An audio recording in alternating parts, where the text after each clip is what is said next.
Welcome to the Medical Device Made Easy podcast. Here is Munir Lazouzi from easymedicaldevice.com, and today we'll do the December update. So let's go through the topics. So first we'll talk about EUDAMED. So there was this implementing regulation that was issued, the 2021/2078, where we can see there inside what are the mode of access of the EUDAMED database, the registration process, the authorization also to get access to other people to the database for you, the personal data, also the malfunction, the functioning rules, if I can say, for the process. So everything is written inside, mainly explaining that here is how normally everything should be functioning. And at the same time, the EU Commission also created a lot of infographics. So infographics related to the UDI device guidance, the categorization of devices, the registration of processes. So there are great infographics to explain to you a bit of the different terms, the vocabulary, and how the processes are done. For example, for the registration process, they talk about the first step, which is the basic UDI identification, then the basic UDI information, then the certificate information if you have a CE certificate, then the UDI information, and the container packaging information. Then you submit your own information. If it's self-certified, it goes directly to the process. If it needs a notified body, if it's a high-risk product and need a notified body, then it has to go through the notified body so that they can, the notified body can approve it. So they are explaining everything inside this infographic, and I think it's really a great document that you can look at. What is also available, and I will put that also on the show notes with all the other links, is the EUDAMED Playground. So mainly this is the EUDAMED test version. It's mainly what is also mentioning on the implementing regulation, that they should put in place a EUDAMED kind of playground test environment. So I looked at it. The problem is that I was trying to make it work for the UDI device registration, because I already have registered some companies in terms of the actor registration. So I wanted to make the test about UDI device registration, and I was not able to do that because I didn't find anywhere to do that. But I will place the link on the show notes. So go through that, and if you want to make some tests and verify yourself how it is working, then go there. And if you find maybe a trick on how this is working, don't hesitate to share that with me. I will be really happy to hear from you. Next, so we have this IVDR expert panel that was already created, and now we have the first IVDR expert panel report where they were evaluating a product. So the product is hepatitis E virus, test to screen donor sample. So they are reviewing this product. They are making an evaluation. You remember we have made the same for MDR. There was also the first evaluation made by under MDR, and they have made the evaluation. Last time it was not really a good report, if I can say. The result was not excellent. This one was a full recommendation. There was no issue at all from them. So I think it's interesting for IVDR companies to go and look at those kind of products. So this is following the MDCG 2021-22. So you can see there exactly what they are expecting. So this is following this rule, and you can see what are the topics that they are talking about, how they are doing their assessment, what is the result for it, what are maybe some points to discuss. I think it can be interesting for you if you are Class D, so that you can really understand how your product will be assessed by this kind of expert panel. So the report is on the show notes, and I placed also the link for the MDCG guidance so that you can go and look at it. Then the EU Commission is looking for your feedback on the draft regulation, draft implementing regulation on the EURL, so EU reference laboratories for IVDR. So mainly this regulation is mainly talking about prices, about the fees, about the structure of the fees, the level of the fees, and also the rules for the fees calculation. So if you are involved on that, or if you need a EU reference laboratory, then maybe just to understand how are those fee structures made can help you also within your organization. So you can make you can give your feedback until December 17th, so in the next weeks.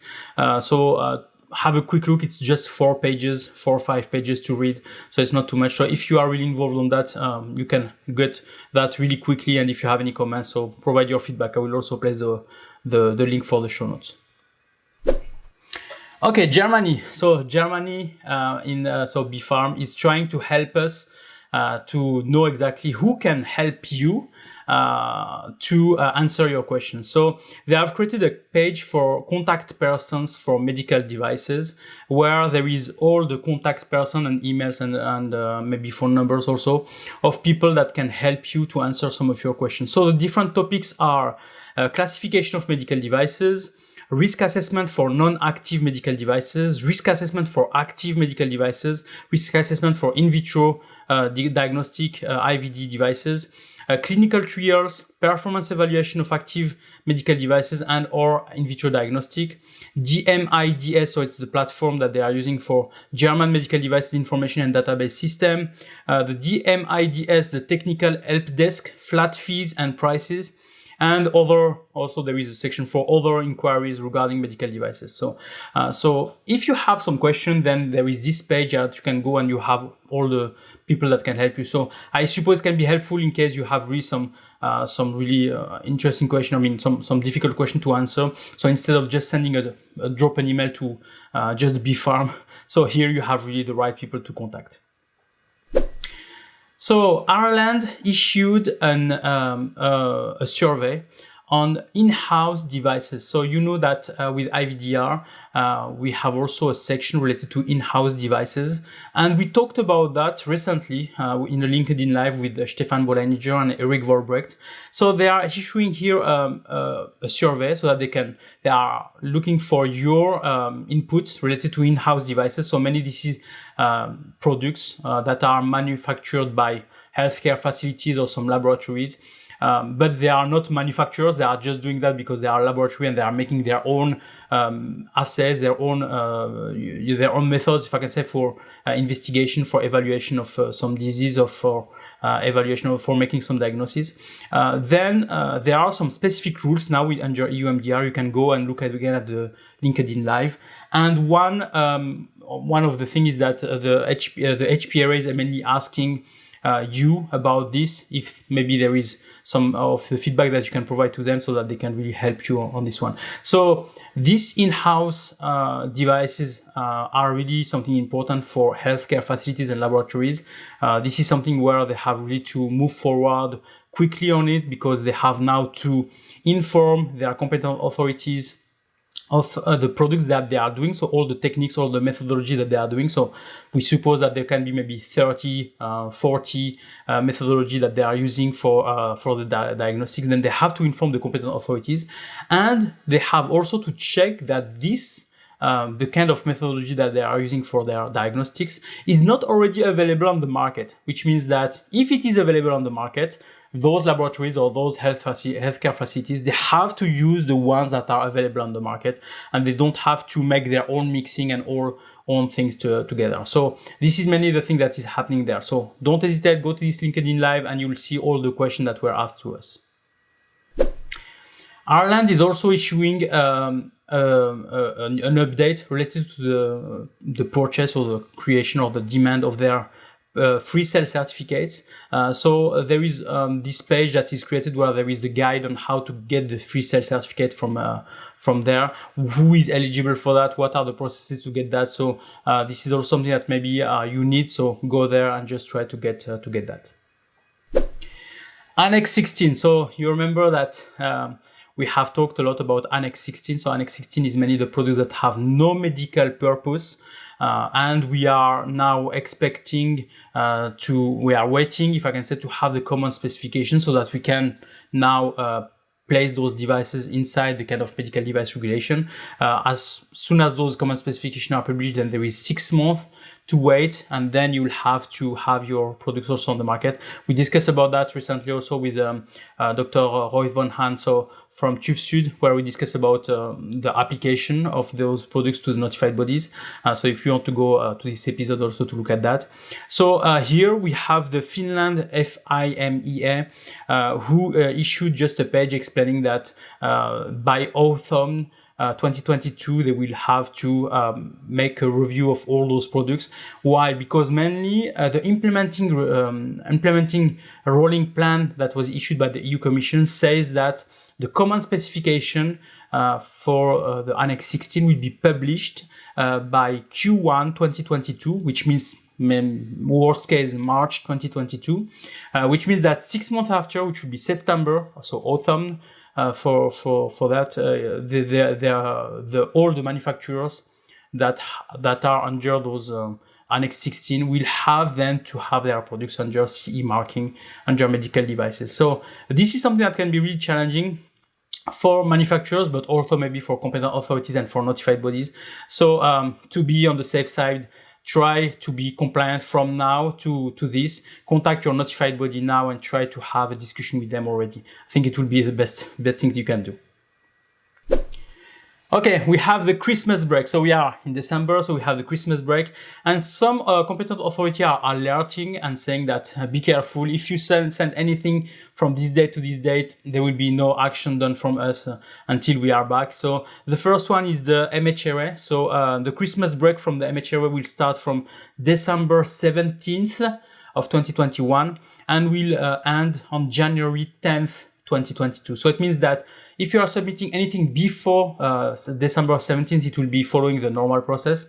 If it's after December 17th, then you'll have to wait January 10th, 2022, so that the process starts for the review and maybe the implementation of the process.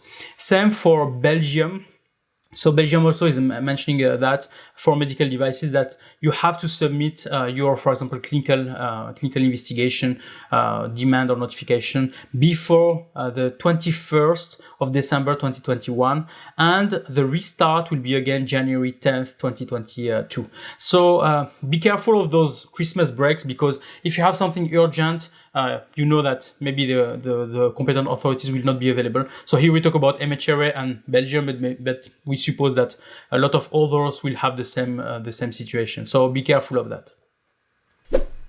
Okay, let's go to Switzerland. So in Switzerland today, so we have now the rule is that the MRS or Mutual Recognition Agreement is still not signed with Europe. So Switzerland developed their own regulation, their own system. So for example, in Europe, we have the SRN. So for the registration of manufacturers, importers, distributors, authorized representative.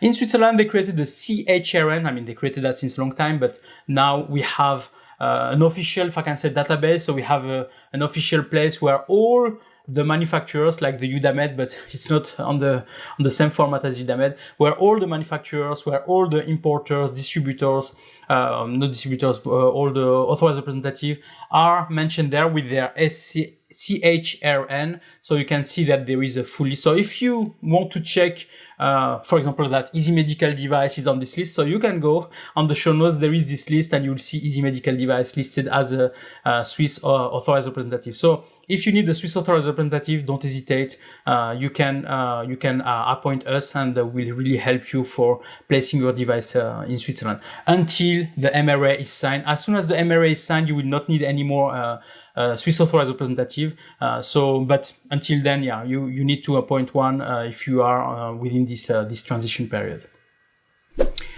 Another thing from Switzerland. So Switzerland is warning their healthcare facilities or healthcare professionals that, or the procurement of maybe the hospitals, that they have to make their due diligence. They have to check that the suppliers or the manufacturers or the products that they are purchasing is compliant to the regulation. So they tell them that it is their responsibility to do that, meaning that when they are doing some procurement, they will ask you maybe now some questions about the certificates, the declaration of conformity, all those elements that maybe they didn't ask. I suppose they were asking that to you before, but now, if I can say, they are warning, Swissmedic is warning them to say, you have to do this due diligence and you have to keep those documentation available.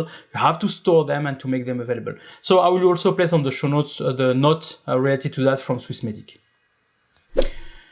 Okay, so a news from the MHRA from the UK. So we have something that is happening there. So we have now a review that is launched into the healthcare impact of potential bias in the medical devices. So when I read that, I said, what does it mean exactly? So I read the article, and we'll also place that on the show notes. And mainly it says that there are some issues that are sometimes happening with some devices because of the ethnicity of the people.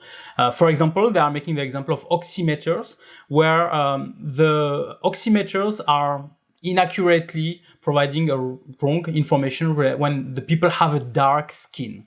So mainly this is an issue where it shows that the oxygen is really high within the population of dark skin, because maybe they have not calibrated well their oximeter for this kind of impact.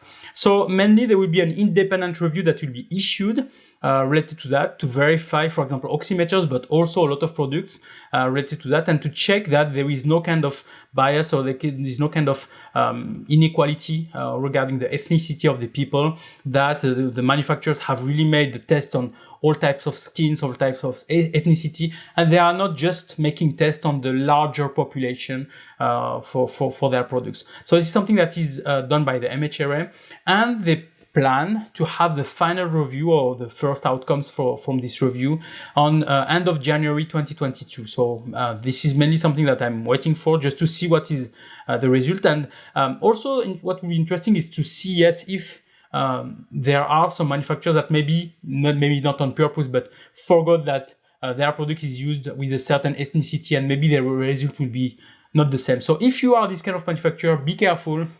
Have this on your tests to verify that the different population are within your test, and that you can really prove that the accuracy of your device is done for a white person or a darker skinned person.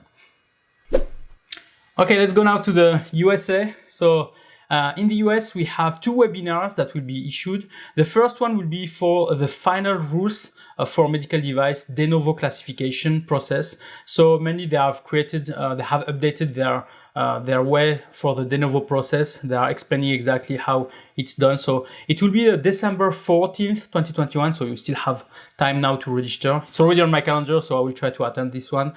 So the point will be the description of the background on history of the DeNovo program. So DeNovo, remind you, it's mainly when you are placing for the first time a type of products that on the market, and that can be used then as a predicate for other products. So it's when there is no other product that is the same type as yours, and which is not also a class 3. We talked about that once with Michel Lott on our podcast. I will try to find it and maybe put it on the show notes if I find it. So we have the description of also the DeNovo regulation and the changes to the DeNovo review process.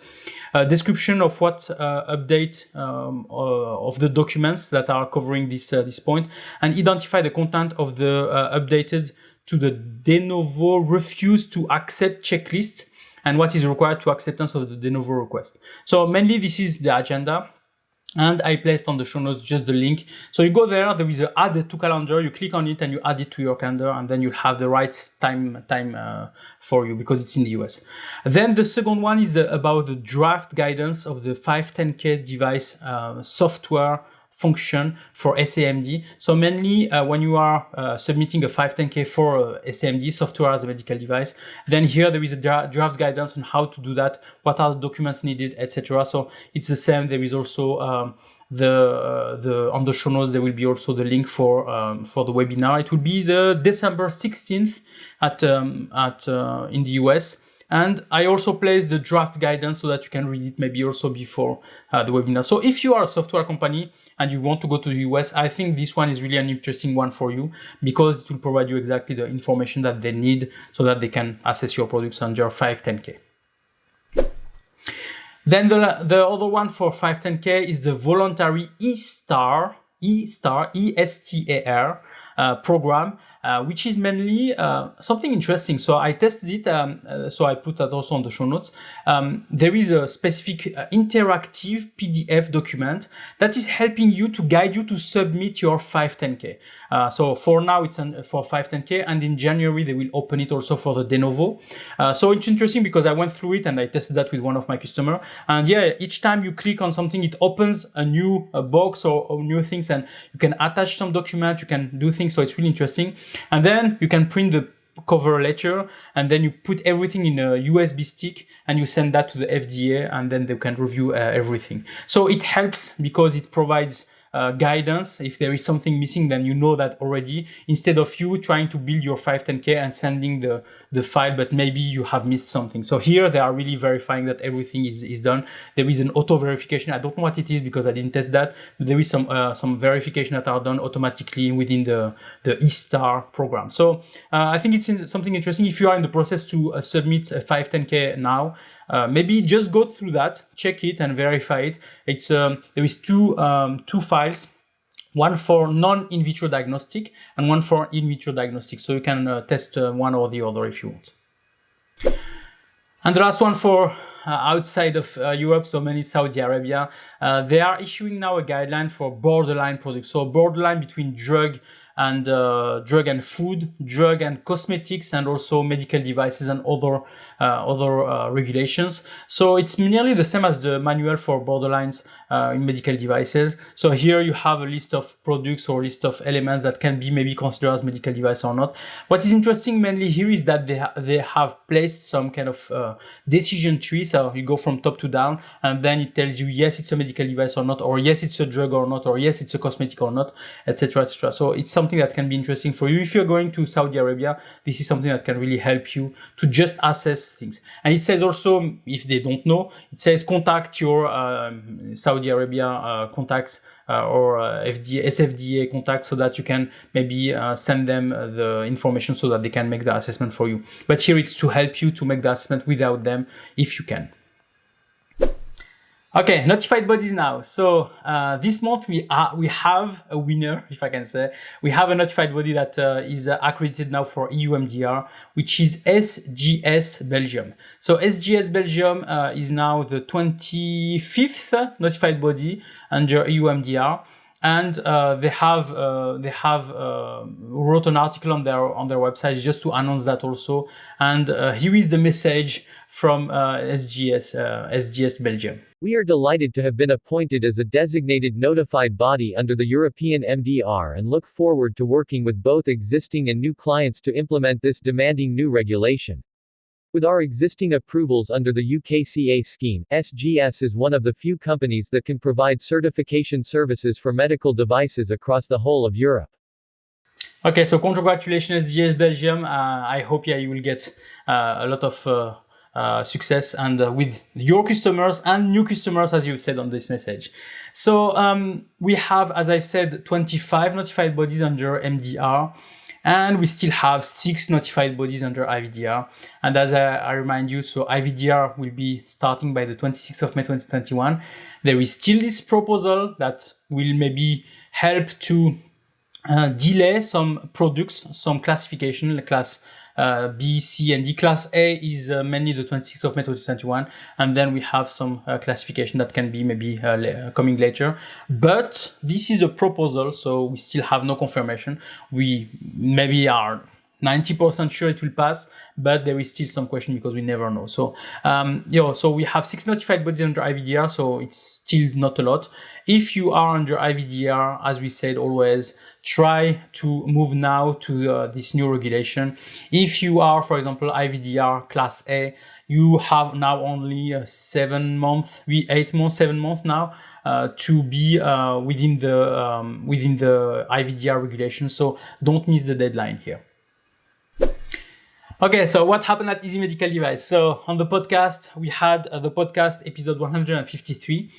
So we had a podcast with Leslie Worthington, where we discussed about how to improve your QA/RA communication. So I mean, it was a really interesting episode because it helps you to understand that people have different way to communicate, and that if you are starting to discuss quality and regulatory affairs with quality and regulatory affairs vocabulary, maybe others don't understand your vocabulary. It's like speaking another language. So the idea here is just to explain to you how maybe you can improve your communication within your team, within your company regarding QA/RA. So don't hesitate to go there if you need some of this improvement for your team. Then we had episode 154. Where we discussed with Eric Volbrecht about private labeling or OBL, OEM, so own brand labeling, original equipment manufacturers. So I think it's also an interesting episode because recently we have a lot of people that contacted us so that we can help them to move to the EU market while they were own brand labeler. And it's really difficult because they have no understanding of quality management system, no understanding of regulation. On brand labeler, usually they are only here as a seller, so they are buying products and selling that. Here now they need really some knowledge about quality and regulatory affairs, which is something difficult. But listen to the episode with Eric Volbrecht. He explains everything, what is really needed, what are the difficulties, what are also the options that you can continue your business while you are still following the EU MDR. Then episode 155, where we discussed with Dr. Royth van Haan, the manager of the healthcare division for TÜV Süd. So it was really an interesting discussion because, having the boss of TÜV Süd that is coming and telling us everything about how to approach a notified body, how to discuss with them, also the prices we discussed about how much cost a notified body, etc. So this was really a great discussion, and I thank him really a lot because TÜV Süd was really cooperative to answer my question without any problem. So it was really a great one. So thank you for that. So episode 156, we discussed with Frank Matzek from Biotronic about the MDR classification. So you know that the transition between MDD and MDR, on this transition there was some changes, even the addition of new class like class 1R. And here we discussed about the change of some classification for some products because there are maybe some issues here. For example, we are talking about active implantable medical device, AIMDD, which were coming from the directive, and now they are under Rule 8, Class 3 for that, and they include also all the accessories as also Class 3, where it's maybe some kind of issues like a cable will become Class 3 there, which is maybe something that can be a problem. We talked also about medicinal substance. Some substances that can be considered medicinal because they contain a small portion of medicinal substance.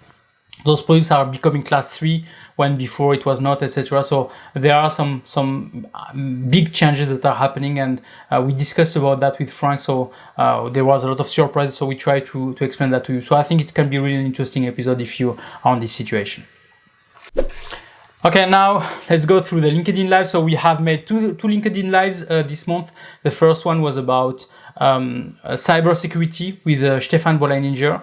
So we discussed about how you have to work on your cybersecurity documentation, specifically for EUMDR, how you can provide all the necessary information so that you can pass any cybersecurity issues, etc. So Stefan provided a lot of examples. He has also a presentation. So if you go on the YouTube channel, so on the show notes, there is the link for the YouTube channel. There is also the link for downloading the presentation if you are interested.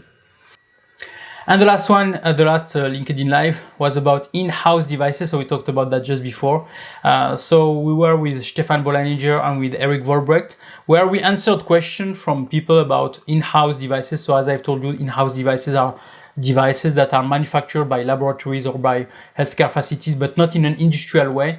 And now there is a lot of new regulation about that. So if you are on this situation within these products, then you can go to this LinkedIn Live or replay, and that you can get all the information there also.